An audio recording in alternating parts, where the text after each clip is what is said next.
जय हिंद साथियों, कैसे हैं आप सब। साथियों, इस एजुकेशनल और मोटिवेशनल वीडियो में आपका हार्दिक स्वागत है। मैं हूं आपका दोस्त सुनील चौरसिया सावन। और साथियों, अगर आपने इस वीडियो को लाइक नहीं किया है, इस चैनल को सब्सक्राइब नहीं किया है तो अवश्य कर लीजिए, क्योंकि यदि सरकारी नौकरी प्राप्त करना, शिक्षक बनना आपका सपना है तो यह सुनील चौरसिया सावन नामक चैनल खास आपका अपना है। साथियों, इस वीडियो में हम बात करने वाले हैं, जो आपने कमेंट बॉक्स में क्वेश्चंस पूछे थे उन क्वेश्चंस का हम जवाब देंगे। और विशेष रूप से उन साथियों को समर्पित है ये वीडियो जो इंटरव्यू की तैयारी कर रहे हैं। अब इंटरव्यू में केंद्रीय विद्यालय संगठन में भी इंटरव्यू होने वाला है। नवोदय विद्यालय संगठन के लिए अगर इंटरव्यू की तैयारी कर रहे हो तो, या फिर प्राइवेट जॉब के लिए इंटरव्यू, मतलब A to Z किसी भी इंटरव्यू की आप तैयारी कर रहे हो तो यह वीडियो आपके लिए है। तो इस वीडियो में आप शुरू से अंत तक बने रहिएगा। और आइए हम समझते हैं कि एक इंटरव्यूअर आपसे कैसे कैसे क्वेश्चंस को पूछ सकता है और अक्सर पूछता है। ठीक है, अभी तक लगभग मैंने 15 क्वेश्चंस के जवाब दे दिए हैं। ओके, इसी प्रश्न श्रृंखला में अगला क्वेश्चन है, जैसे मान लिया कि इंटरव्यूअर आपसे पूछ ले कि आप छात्रों का मूल्यांकन कैसे करेंगे। ठीक है, आप छात्रों का मूल्यांकन कैसे करेंगे, तो आप खुद सोचिए कि आप कैसे करेंगे। चलिए, आप खुद अगर टीचर बनने वाले हैं या फिर ऑलरेडी शिक्षक हैं तो आप खुद विचार कीजिए मेरे बताने से पहले कि आप एक स्टूडेंट का मूल्यांकन कैसे करेंगे, उसने कितना सीखा कितना नहीं सीखा। सोच के बताइए, 10 सेकंड आपके लिए है।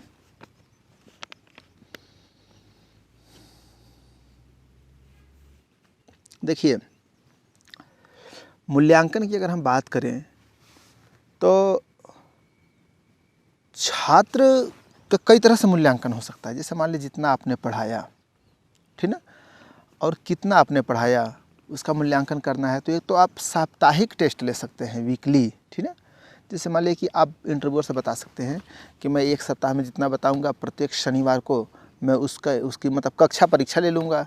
अपने स्तर पे एक टेस्ट ले लूँगा, सभी विद्यार्थियों को ग्राउंड में बैठा के, अलग अलग बैठा के उनकी परीक्षा ले लूँगा। जितना भी एक पाठ मैंने पढ़ा दिया एक सप्ताह में तो उसी से संबंधित 10 क्वेश्चंस बनाऊँगा और उसका परीक्षा ले लूँगा। ठीक है, इस तरह से। या फिर मौखिक परीक्षा है। देखो, परीक्षा 2 प्रकार की होती है, लिखित परीक्षा, मौखिक परीक्षा। तो हम नियमित एक सप्ताह में, 15 दिन में, 1 माह में नियमित हम मौखिक परीक्षा लेते रहेंगे, ठीक ना, लिखित परीक्षा लेते रहेंगे। इस तरह से हम मूल्यांकन कर सकते हैं। हम तो विद्यार्थी को बोर्ड पे बुला के भी लिखवा सकते हैं कि आइए यहाँ पर लिखिए। हम सिंपल क्वेश्चन भी पूछ सकते हैं कि आज जो मैंने पाठ पढ़ाया उसके लेखक का नाम क्या है, कवि का नाम क्या है। ठीक ना, इस तरह से। अगर आपने साइंस पढ़ाया है, ठीक ना, मान लीजिए कि आपने ब्लड के बारे में पढ़ा दिया तो आप पूछ सकते हैं कि ब्लड कितने प्रकार के होते हैं, कितने ग्रुप होते हैं, ए बी ओ ऐसे होता है ना। कौन सा ब्लड ग्रुप है जो सर्वदाता कहलाता है, कौन सा ब्लड ग्रुप सर्वग्राही कहलाता है। ऐसे आप क्वेश्चंस पूछ सकते हैं और हम पूछेंगे, आप इंटरव्यूअर से ऐसे बता सकते हैं। ठीक ना, आप जो भी बताइएगा प्रैक्टिकल लाइफ से जुड़ी हुई बातें ही बताइएगा। ठीक ना, मतलब किताबी भाषा में आपको जवाब नहीं देना है। इंटरव्यूअर को ये न लगे कि ये तो रट कर आए हुए हैं, क्योंकि रटी हुई बातें पकड़ में आ जाती हैं। आप मौलिकता के साथ जवाब दीजिएगा। कहने का मतलब ये है, इंटरव्यूअर आपसे एक क्वेश्चन और पूछ सकता है।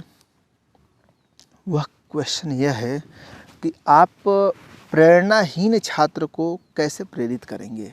ठीक है, जैसे मान लीजिए कि आप क्लास में जा रहे हैं पढ़ाने के लिए, कुछ स्टूडेंट्स ऐसे होते हैं जो अपने ही दुनिया में मस्त रहते हैं, अपने ही काम में व्यस्त रहते हैं। ठीक है, तो ये हो सकता है कि भाई आप एक मान लीजिए कि प्रेरणाहीन छात्र है, मतलब अंदर से मोटिवेट नहीं है, प्रेरित नहीं है, तो उसको कैसे प्रेरित करेंगे। खुद सोचिए 10 सेकंड के लिए, सोच के बताइए। आज मौसम बड़ी सुहाना है। मैं सोचा कि हिमालय पर्वत पर देखो, अब बादल बहुत मतलब नीचे तक आ चुके हैं। हिमालय पर्वत और ऊंचाई तक है लेकिन आधा ढक गया है। मतलब ये मैं तो ये कहता हूँ कि ये बादलों की फैक्ट्री है। यहीं से बादल बनते हैं और पूरी दुनिया में जाते हैं। हिमालय क्या है? बादलों की फैक्ट्री। और ये ज्ञान की भी फैक्ट्री है भाई, नॉलेज का। शांति की भी फैक्ट्री है सुख का भी। तो मैं सोचता हूँ यहाँ से आपको जो संदेश मिलेगा ना, वो आपके जीवन को ऐसे ही सुखमय बना देगा, ये हिमालय। ठीक है,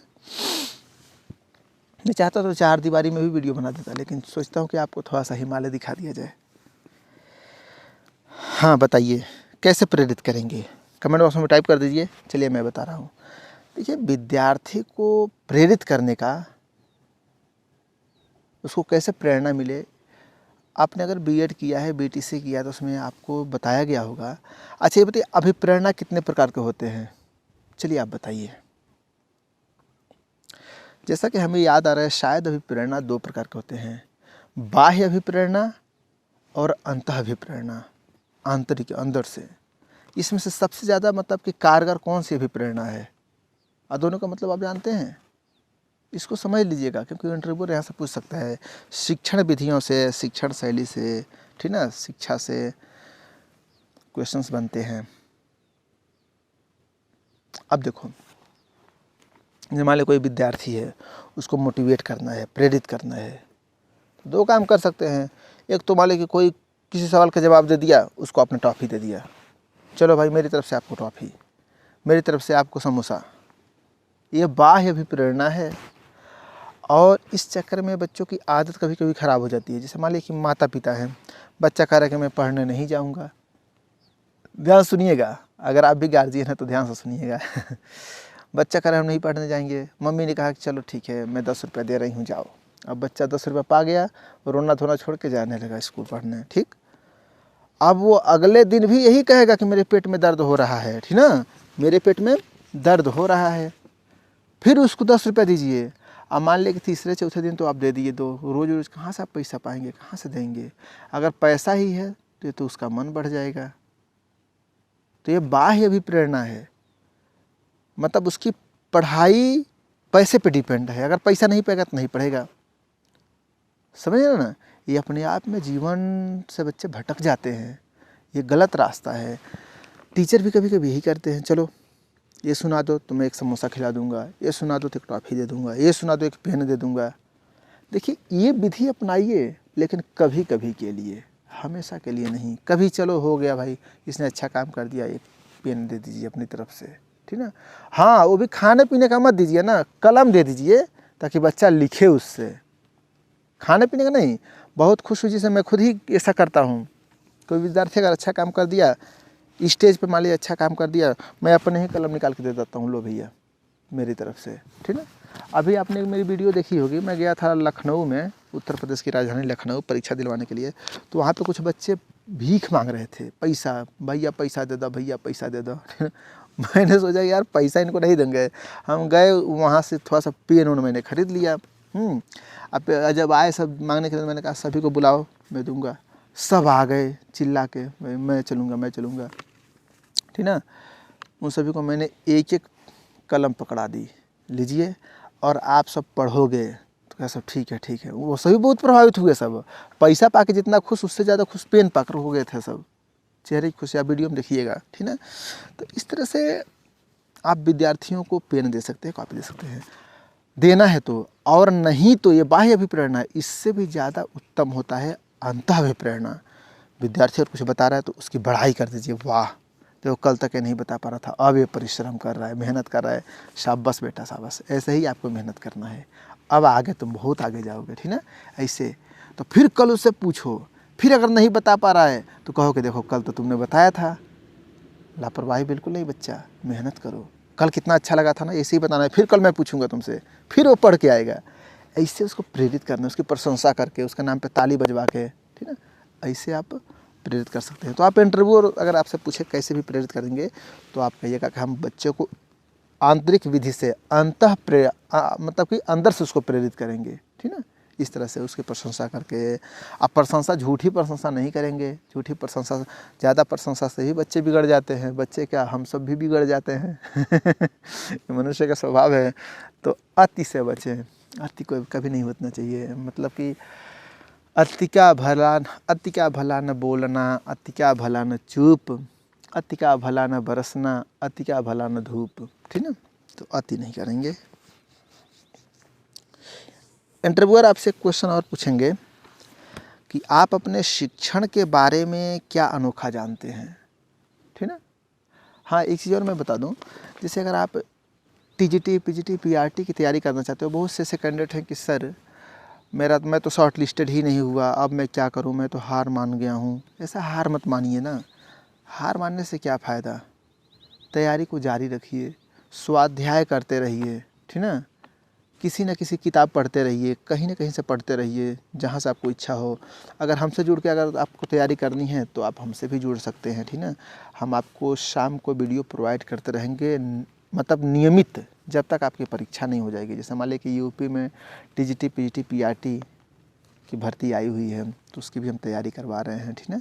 तो आप उससे जुड़ने के लिए जो थंबनेल पर नंबर है 63 93 74 44 74, उस पर फ़ोन करके या मैसेज करके कि कैसे हम जुड़े, तो आपको बता दिया जाएगा, आप जुड़ सकते हैं। डीएसएसबी के लिए भी हम तैयारी करवा रहे हैं।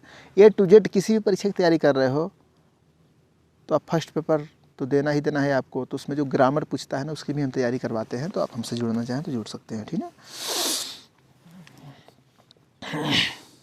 हाँ, एक चीज़ और, अगर मान लीजिए कि आप अनाथ स्त्री हैं, तलाकशुदा स्त्री हैं, विधवा स्त्री हैं, दिव्यांग पुरुष हैं या स्त्री, किन्नर समाज से स्त्री हैं या पुरुष, जो भी हैं, ठीक है, तो आप का सहयोग निःशुल्क किया जाएगा, कोई गुरुदक्षिणा नहीं लिया जाएगा, ठीक ना।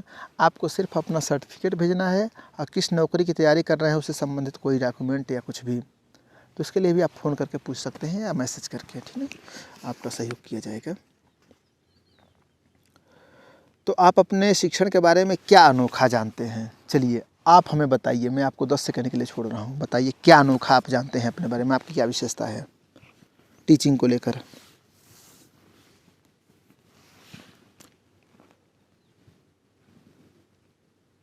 बोलो। देखो, अगर मुझसे कोई ये पूछे, इंटरव्यूअर मुझसे अगर कोई पूछे कि आप अपने टीचिंग के बारे में क्या अनोखा जानते हैं, तो देखो भाई, मैंने तो वीडियो में कई बार बता दिया है कि मैं विद्यार्थियों को पढ़ाता हूँ, बात बात में पढ़ाता हूँ, बातचीत करते हुए पढ़ा देता हूँ, ठीक ना। मैं ये कविता पढ़ाता हूँ तो गेय शैली में पढ़ाता हूँ, गा के मैं पढ़ाता हूँ और बच्चों से गवाता भी हूँ। मतलब बच्चे पढ़ाई करें तो ये सोच के नहीं कि हम पढ़ रहे हैं, खेल खेल में बच्चे पढ़ लें। और यह विधि मैं 9th 10th 11th 12th में भी अपनाता हूँ। देखिए, अगर आप पीजीटी बन रहे हैं, ठीक ना, तो अगर आप पीजीटी, आप हिंदी हैं, तो शुरुआत में बच्चों के सामने गा के पढ़ाएंगे तो बच्चे हंसेंगे। मैं प्रैक्टिकल लाइफ की बात बता रहा हूँ। तो जब बच्चे हंसेंगे तो आप शर्मा भी थोड़ा जाएंगे, थोड़ा बहुत, तो आपको लगेगा ये छोटे बच्चे थोड़ी हैं तो हंसते हैं सब। आप गाओगे ना, मुँह दबा के हंसेंगे सब, ठीक ना। लेकिन एक बार हंसेंगे, दूसरी बार मुस्कुराएंगे, तीसरी बार वो भी आदी हो जाएंगे, ठीक है। क्योंकि आप बच्चों को बदलिए, बच्चों से आप मत बदल जाइए, समझ गए। अगर आप मान लिए कि मैथ्स पढ़ा रहे हो, साइंस पढ़ा रहे हो, एक हमारे वहाँ टीचर थे, जब जाते थे ना साइंस पढ़ाने तो बांसुरी लेकर जाते थे, बांसुरी बजा के पढ़ाते थे। वो कुछ उसमें होता है ना, ध्वनि का वेग, ध्वनि के वेग से कैसे हम म्यूजिक निकालते हैं, ना, ध्वनि ऊर्जा का रूपांतरण, ठीक ना। जैसे मान लीजिए फूंकते हैं तो यहाँ से ध्वनि निकलती है बांसुरी से, तो वो दिखाते थे। तो शुरुआत में बच्चे हंसते भी थे, फिर बच्चे पढ़ने लगे, ठीक है। तो पढ़ाने के अपने अपने तरीके होते हैं, ये अनोखा अंदाज होता है, ठीक है। कुछ लोग डांस करके पढ़ाते हैं, तो ये डांस वाला जो होता है पीआरटी, अगर आप हो प्राइमरी टीचर, तो आप वहाँ पर थोड़ा सा डांस भी करके पढ़ा सकते हो, ठीक ना। एक यूट्यूब पे वीडियो भी तो वायरल हुई थी किसी टीचर की, वो डांस करके पढ़ाती थी। और उसमें देखो, एक 3 इडियट या कौन सी फिल्म है आमिर खान की, जिसमें वो बच्चों को पढ़ाते हैं डांस करके, तारे ज़मीं पे, हाँ, उसमें वो बच्चों से देखो कैसे घुल मिल के रहते हैं। तो ऐसे भी आप प्राइमरी के बच्चों को पढ़ा सकते हैं, ठीक ना। तो मेरा तो यही अनोखा अंदाज है। हाँ, कोई मैं कहानी भी पढ़ाता हूँ, जैसे मान लो 2 बैलों की कथा, मैंने पढ़ाने का अंदाज़ आपने देखा होगा, शायद थोड़ा सा सबसे अलग था। सब लोग क्या है कि एक एक लाइन पढ़ेंगे, एक एक समझाएंगे, ठीक ना। बच्चा को कहीं लाइन वो छूट गया या कहीं कुछ और सोचने लगा तो कहानी ही छोड़ देगा। तो मैं तो बोर्ड पे ही पूरा चित्रकला शैली में पूरा पढ़ाता हूँ, बोर्ड पे बना बना के कि हाँ एक झूरी है, तो झूरी ने अपने बैलों को गया को दे देते हैं, हाँ झूरी लिखेंगे, फिर तीर बना के गया के पास, तो 2 बैल गया के पास जा रहे हैं, हीरा और मोती। आपने वीडियो देखी थी ना, कैसी वीडियो थी, आप कमेंट बॉक्स में बताओ। ये मेरा अंदाज है। ऐसे ही आपका अनोखा अंदाज क्या है, आप इंटरव्यूअर के सामने बता सकते हैं। इंटरव्यूअर आपसे पूछ सकता है, क्या आप एक शिक्षक के रूप में लचीले हैं? हाँ, बिल्कुल हम लचीले हैं। भाई, लचीले का मतलब क्या होता है? जो भारत का जो संविधान है, भारत का जो कानून है, वो कठोर भी है, लचीला भी है, ठीक ना। वैसे इंसान है, टीचर अगर कोई है तो उसको कठोर भी होना है और लचीला भी होना है। थोड़ा कठोर होना पड़ेगा, ज़्यादा लचीला हो जाओगे तो बच्चे लगेंगे घुमाने।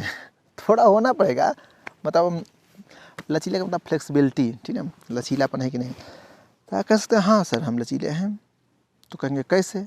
तो आप कहिए कि जैसे मान लिया मैंने बच्चों को काम दे दिया, होमवर्क दे दिया, एक बच्चा नहीं करके आया, तो ये नहीं कि उसके साथ हम कठोरता से पेश आएंगे, उसके साथ हम लचीला स्वभाव दिखाएंगे और पूछेंगे आपने क्यों नहीं किया है। तो शायद उसको नहीं आ रहा है उस स्तर का क्वेश्चन, तो हम उसको थोड़ा सा नीचे डाउन जाके और हल्का सवाल देंगे। जैसे मान लीजिए कि 3 अंक का गुणा नहीं आ रहा है, तो 1 अंक का देंगे गुणा। 2 गुणे 3 बराबर कितना होगा? हाँ, और थोड़ा सा और होशियार टाइप का है तो 4000 गुणे 2000 इससे गुणा करके दिखाओ, ठीक है, ऐसे करेंगे। तो मतलब लचीला हम इस स्तर पे हैं कि हम विद्यार्थियों के लेवल पे उतर के हम उसको पढ़ाएंगे, ठीक है, उसकी समस्या को समझ के। अब एक प्रश्न आपका बनेगा कि एक शिक्षक के रूप में आप में क्या ताकत है? आप एक शिक्षक के रूप में आप में कौन सी ताकत है, ठीक ना, आप में क्या ताकत है, ठीक ना। अब देखो, इस सवाल का आपको जवाब मिल जाएगा। मैंने इसके पहले जो वीडियो बनाई है, 5 खूबियाँ 5 खामियाँ, जैसे जो हमारे साथी हमसे जुड़ते हैं इंटरव्यू और डेमो के लिए, उनको पता होगा कि मैं उनको एक साथ लगभग 50 से अधिक वीडियो इस समय देता हूँ, लगभग 60 वीडियो इस समय देता हूँ, ठीक ना। उसमें जो सबसे ऊपर का लिंक होता है ना, उसका लिंक उसको ओपन करोगे तो उसमें आएगा 5 खूबियाँ 5 खामियाँ, और वो वीडियो पब्लिक नहीं है, जो हमसे जुड़ते हैं उनको मिलती है। ऐसे ऐसे बहुत सी वीडियो है जो पब्लिक नहीं है, जो हमसे हमारे ऑनलाइन बैच से जो जुड़ता है। और जुड़ने का मतलब नॉर्मल सा है, सिंपल सा है, कोई भी जुड़ सकता है। मतलब जुड़ने का मतलब ये है कि थोड़ा सा एक वो होता है कि आप जुड़ोगे तो आप पढ़ोगे, ठीक ना। वैसे तो आदमी जानते ही हो कि फ्री में पानी मिल रहा है तो लोग रिस्पेक्ट नहीं करते हैं। अगर लोग रिस्पेक्ट करते तो आज पानी खरीद के नहीं पीना पड़ता। एक समय था कि जब श्रवण के माता पिता को प्यास लगी थी तो वो गए तो नदी में से पानी भरने लगे। यानी कि पहले हम नदी का पानी पीते थे, अब तो हम नल का पानी नहीं पीता है, क्योंकि मुफ्त का है ना, तो लोग नहीं महत्व समझते हैं। तो यही चीज़ पढ़ाई लिखाई में है। पढ़ाई लिखाई में मैं तो कहता हूँ कि मुफ्त में मिलता है ना, तो लोग नहीं देखते हैं, वीडियो को भगा के देख लेंगे।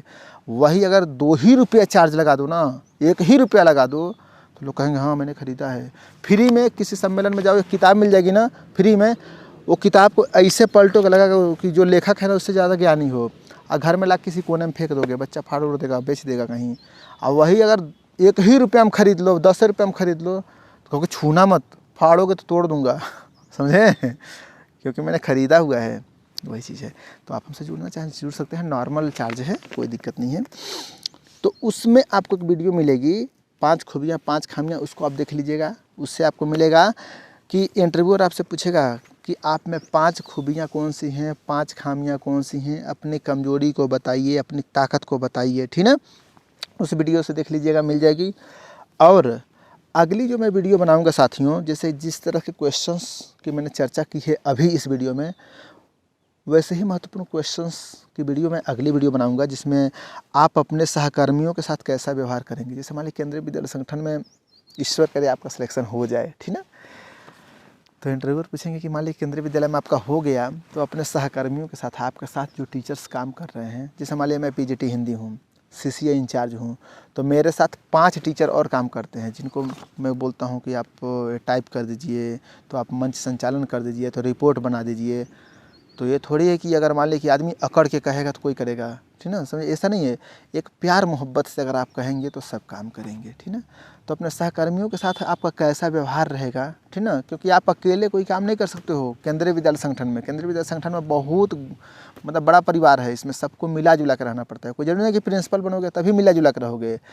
अगर आप एनसीसी इंचार्ज बन रहे हो, एग्जामिनेशन इंचार्ज बन रहे हो, तो अकेले थोड़ी सब कर लोगे, उसमें 4-5 लोग आपके साथ रहेंगे, ठीक ना। तो एक इंचार्ज होता है, बाकी मेंबर्स होते हैं।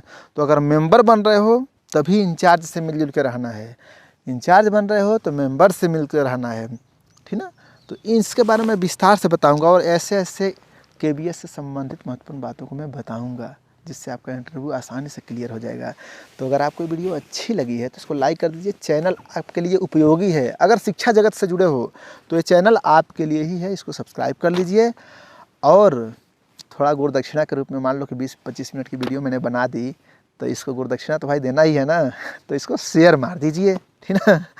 और सपोर्ट करें, हमारे साथ आप बने रहें। हमारा प्रयास आपको कैसा लगा बताइए, कैसा लगा।